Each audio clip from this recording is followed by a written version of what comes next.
why don't we take a look at a very common problem that gets asked anytime you're interviewing somebody for a new position and you're trying to see how much computer science they really remember. This question is titled, what are the different sorting and searching algorithms? Let's take a look. You may be aware that there are many different sorting and searching algorithms, and it comes up quite a bit in your CS education. Here we can see an example of where just .sort on a Python list seems to have some sort of behavior. If we were trying to do a fitting, it might be difficult from this data to really see. It seems to increase by an order of magnitude each time, but I don't think that's quite correct because clearly this isn't going to be linear in time. And in fact, if we were to try and fit it to a curve, we'd need a lot of data points, but we'd probably see that it's broadly linearitmic, n log n.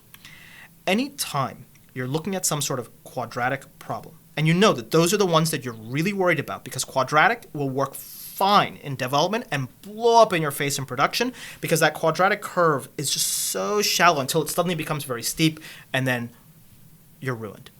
Well, anytime you need to do that, if the structure that you're looking for in order to solve the problem without a doubly nested loop can be replaced by performing some sort of sorting, which will make things like minimization and maximization faster. Think, for example, if a structure is sorted, min no longer requires that you scan through everything. It's just the very first element. Max no longer requires that you scan through everything. It's just the very last element.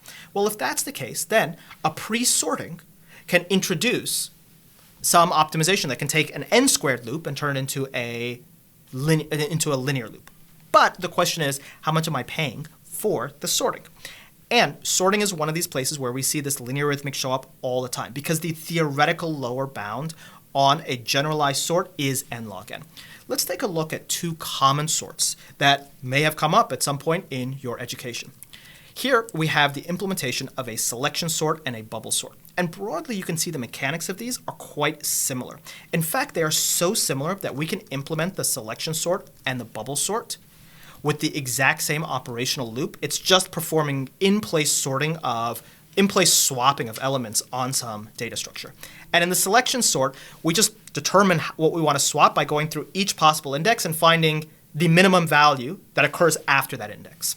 In the bubble sort, we just go through all of the elements in two passes, we go through every element until the end, then every element to 1 before the end, then every element to 2 before the end, and so forth and so on. And then just bubble up elements, perform individualized comparisons for those. And you can see, really the only difference here is how we determine what the swaps are.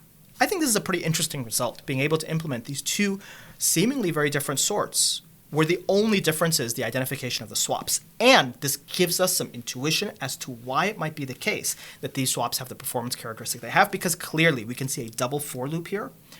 Bubble sorting is n squared. Here, it might be harder for us to see the double for loop, but here's one for loop here. And here's the min function. And the min function doesn't know that the data that it's minimizing over is sorted or not. It doesn't have the ability to look at that. And a Python list doesn't have the ability to track whether it's sorted or not. Doesn't have the ability to assert those properties. And so this min itself has a loop. It's just that we can't see it. So this also is likely to be n squared. And we can see that this loop here just goes through each individual swap. We know there's n squared swaps, so the overall time complexity of this is probably going to be n squared. And in fact, that's exactly what we'd anticipate for a bubble sort or a selection sort. And we can see our test here even proves that, at least for this hypothesis-generated data, these seem to work as expected. When we talk about sorts, we often are looking for something closer to the theoretical lower bound, the n log n lower bound. And so we might talk about things like the merge sort or the quick sort. And I've implemented a simple merge sort for you here. And there's a lot of noise in this just as a consequence of some of the mechanics of Python. But if you look at the merge sort, you can see it's actually pretty straightforward. The merge sort really is a very different type of sort. It's a divide and conquer type sort, and there's really only two parts to it. The first part is, how do we partition the data into individual blocks? And here you can see the merge sort says you're giving one piece of data, one left-hand side piece of data, and one right-hand side piece of data. And if they're too large, you just split them in two right on the middle. You don't look at the data itself. You just say, if you gave me 4 elements and 5 elements, well, I'm just going to split that into 2 and 2 and this into 2 and 3. And that's all you do. And all of the complexity of the merge sort is actually in the joining of those individual blocks back up. And you can see the joining of the merge sort's pretty straightforward. You just say, I have a left-hand side and a right-hand side. Try and take the next element from the left-hand side. If there's nothing there, just give me all the elements from the right-hand side. Try to take the element from the right-hand side. If there's nothing here, just give me all the elements from the left-hand side. And then until there's no elements left, just if the left-hand side is smaller, give me that element and then get a new one. If the right-hand side is larger, give me that element and get a new one. And then the noise here is just because what happens if you run dry on one of these. And this try with the stop except iteration, it just gets a little bit noisier. But that's really the entirety of the complexity of the merge sort. Now, being able to assess the time complexity of this is actually fairly straightforward from this formulation, because you can see here, this formulation will return the moment one of these two iterators runs dry. These two iterators will run dry when there's no elements left. So this joining process is on the scope of the total number of elements. This is a linear process because this function will return when there's no more elements on the left-hand side and no more elements on the right-hand side. So it's going to run for however many elements are on the left-hand side and however many elements are on the right-hand side. At least this loop will run. Where we can see that there's another aspect here is this division of the input data set into half of the input data set, half and half and half. This is where we get the log n term.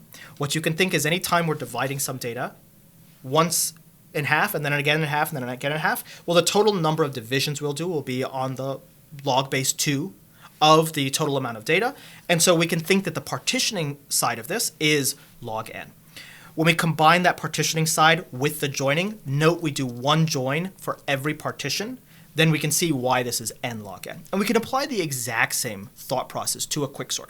Now, I haven't implemented a quicksort for you, but I encourage you to try implementing a quicksort through this mechanism. Implement it in terms of the joining and through the partitioning as two separate pieces, and see if you can find a way to implement these in one function where you minimize the amount of difference between the two and you discover the structure between both of these. I think that would be a very interesting exercise.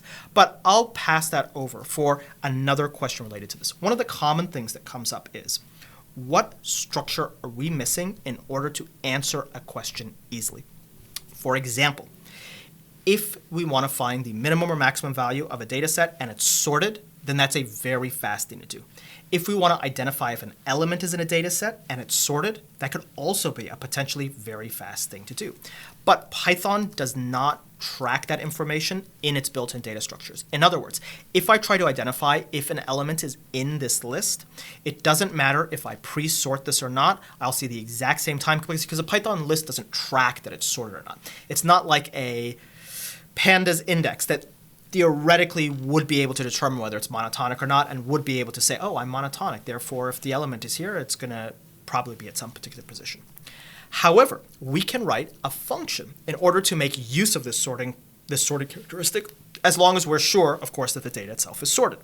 And here you can see a simple implementation of a binary search. A binary search is another divide and conquer algorithm. It's also log n in its time complexity because you can think that the operative portion of this is taking the entire input set and having it, looking at just that half, having it again, looking at that half, having it again, looking at that half, until you have enough of a small use case to do one constant time operation and resolve all of those halves back up into the whole. And so here you can see a very common formulation for some sort of recursive divide and conquer. We have a base case, and we have an iterative step, and all of these recursive algorithms always look the same. It's always some base case and some iterative step. Actually,